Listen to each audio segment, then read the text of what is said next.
po ngayon ay manalangin. Iyon po natin ang ating mga Thank you, Lord, for the beautiful world, for the sun and the blue skies, for the birds and the fishes and the flowers and the trees, and the cute little butterfly.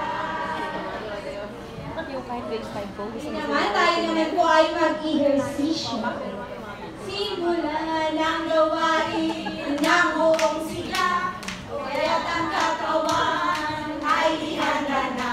Tayo'y mag-ehersisyo, ulo hanggang paa. Isa, dalawa, tatlo, tayo'y mag-umpisa. Dahan-dahan, ang ulo ay iikot. Ngayon naman, mga bata, tingnan nga natin kung ano ang ating panahon. Kaya ano ang ating panahon? Awitin natin ang panahon. Tignan natin at pakiramdaman ang panahon, kaibigan. Maaraw ba o maulan? Pagpasok sa eskwela, maaraw. Okay. Ngayon naman, anong araw tayo ngayon?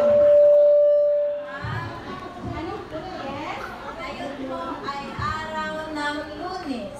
Ngayon, awitin natin ang 7 araw sa loob ng isang Sabihin ko linggo. doon dahil preliminary. Pito, ang araw sa loob ng isang linggo